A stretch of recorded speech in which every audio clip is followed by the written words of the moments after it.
Salam sejahtera untuk kita semua.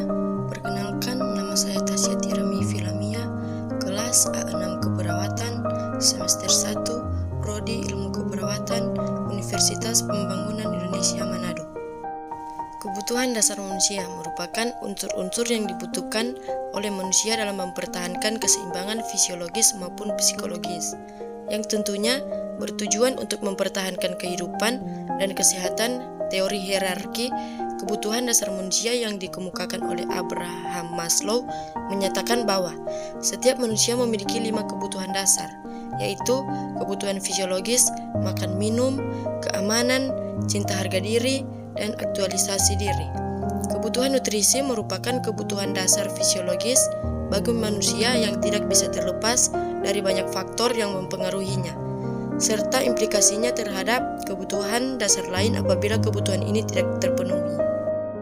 Konsep gangguan pemenuhan nutrisi. Yang pertama, pengertian nutrisi. Nutrisi adalah zat-zat gizi atau zat-zat lain yang berhubungan dengan kesehatan dan penyakit, termasuk keseluruhan proses dalam tubuh manusia untuk menerima makanan atau bahan-bahan dari lingkungan hidupnya dan menggunakan bahan-bahan tersebut untuk aktivitas penting dalam tubuh serta mengeluarkan sisanya. Pemenuhan nutrisi merupakan hasil kerja sistem pencernaan yang tak terlepas dari sistem lainnya sebagai suatu proses yang saling berkaitan. Sistem yang dimaksud diantaranya kardiovaskular, pernafasan, persyaratan, endokrin, dan lain-lain. Yang kedua, faktor yang mempengaruhi kebutuhan nutrisi menurut Atoita dan Kusnadi. Faktor yang mempengaruhi kebutuhan nutrisi pada manusia adalah umur, jenis kelamin, jenis pekerjaan, iklim, tinggi dan berat badan. Dan yang terakhir, sistem tubuh yang berperan dalam pemenuhan kebutuhan nutrisi, sistem yang berperan dalam pemenuhan kebutuhan dan organ aksesoris. B. Protein.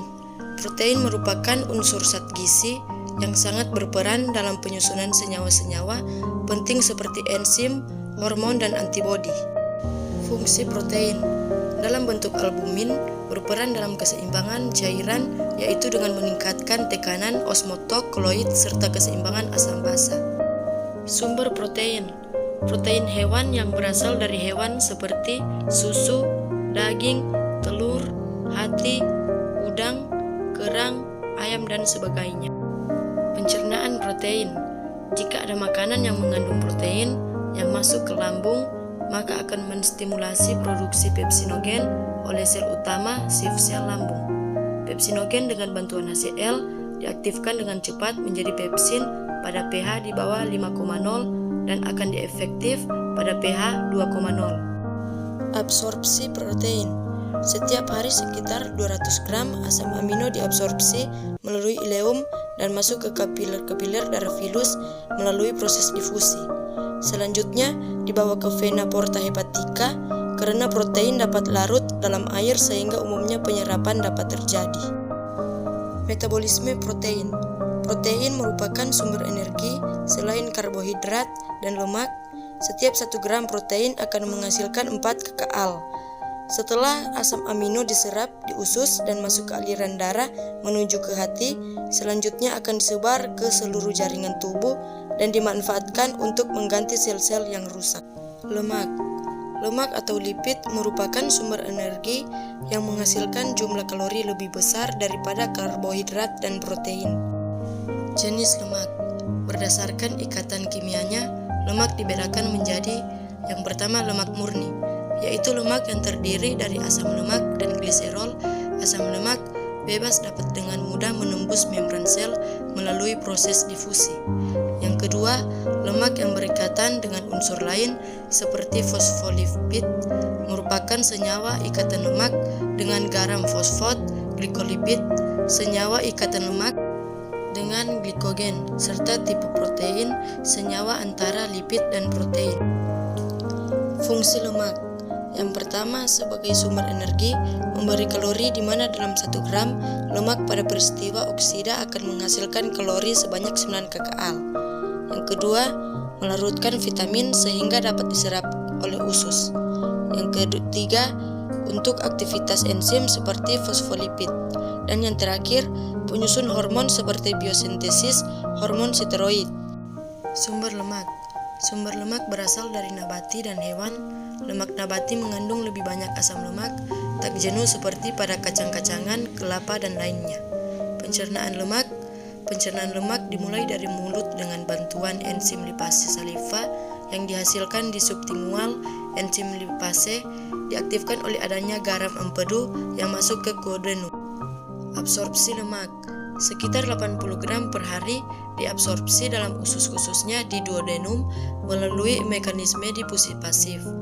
Asam lemak dengan rantai pendek terdiri atas 10-12 atom karbon. Masuk ke jaringan kapiler dan selanjutnya dibawa ke vena porta hepatica sebagai asam lemak bebas. Metabolisme lemak terjadi di hati ketika lemak diabsorpsi di usus halus atau dilepas dari jaringan adiposa. Gliserol yang merupakan bagian dari lemak dipecah menjadi pirufat, asam lemak, dan komponen lemak lainnya. Vitamin merupakan komponen organik yang dibutuhkan tubuh dalam jumlah kecil dan tidak dapat diproduksi dalam tubuh. Vitamin sangat berperan dalam proses metabolisme karena fungsinya sebagai katalisator.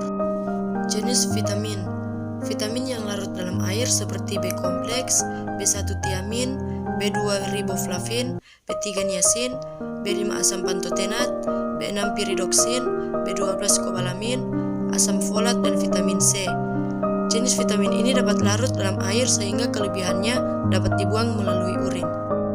Sumber dan fungsi vitamin. Vitamin B1 banyak terdapat pada biji-bijian, tumbuhan seperti padi, kacang tanah, kacang hijau, gandum, roti, sereal, jaringan, tubuh hewan, ginjal, hati, dan ikan. Absorpsi vitamin yang larut dalam air seperti vitamin B dan vitamin C mudah diabsorpsi dalam epitelium mukosa usus melalui proses difusi, kecuali vitamin B12 yang hanya dapat diabsorpsi pada ileum terminal. Mineral adalah ion anorganik esensial untuk tubuh karena pesanannya sebagai katalis dalam reaksi biokimia. Mineral dan vitamin tidak menghasilkan energi, tetapi merupakan elemen kimia yang berperan dalam mempertahankan proses tubuh. Air merupakan media transport nutrisi dan sangat penting dalam kehidupan sel-sel tubuh setiap hari. Sekitar 2 liter air masuk ke tubuh kita melalui minum, sedangkan cairan digestif yang diproduksi oleh berbagai organ saluran pencernaan sekitar 8-9 liter, sehingga sekitar 10-11 liter cairan beredar dalam tubuh. Yang keempat, status nutrisi.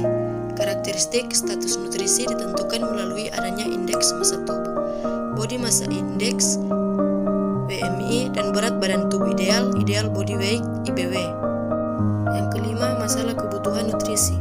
Secara umum, gangguan kebutuhan nutrisi atas kekurangan dan kelebihan nutrisi, obesitas, malnutrisi, diabetes mellitus, hipertensi, jantung koroner, kanker, dan anoreksi nervosa.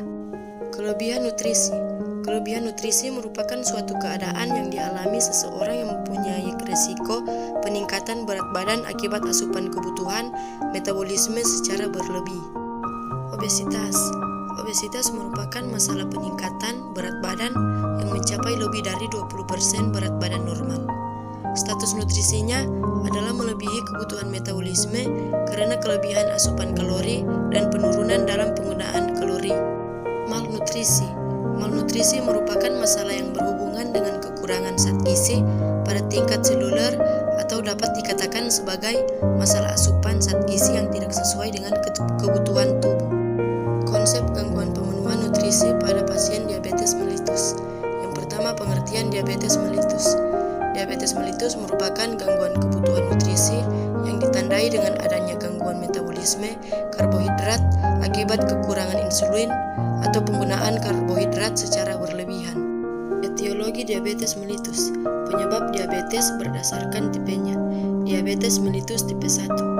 Diabetes mellitus tergantung insulin atau DMTI, faktor genetik atau herediter, faktor lingkungan, faktor imunologi. Diabetes mellitus tipe 2. Diabetes mellitus tak tergantung insulin atau DMTTI. Usia resistensi insulin cenderung meningkat pada usia di atas 65 tahun. Obesitas menurunkan jumlah reseptor insulin dari kurang efektif dalam meningkatkan efek metabolik, riwayat keluarga, kelompok etnik. Karakteristik diabetes mellitus tipe 2 menurut Damayanti 2015 biasanya berusia 40 tahun.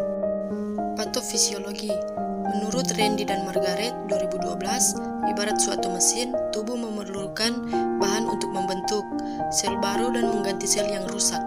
Energi yang dibutuhkan oleh tubuh berasal dari bahan makanan yang kita makan setiap hari. Bahan makanan tersebut terdiri dari unsur karbohidrat, lemak, dan protein. Karbohidrat terdapat dalam berbagai bentuk, termasuk gila sederhana atau monosakarida dan unit-unit kimia yang kompleks seperti disakarida dan polisakarida.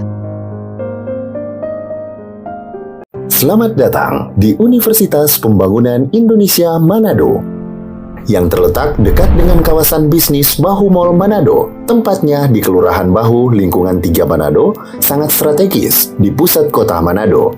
Dibangun di atas lahan seluas 2,5 hektar, Universitas Pembangunan Indonesia Manado berdiri megah dengan ruangan 7 lantai, terdiri dari ruangan kelas, ruangan kantor, perpustakaan, laboratorium komputer, laboratorium keperawatan, pengadilan semu, dan laboratorium bahasa, kantin, serta rooftop di lantai atas.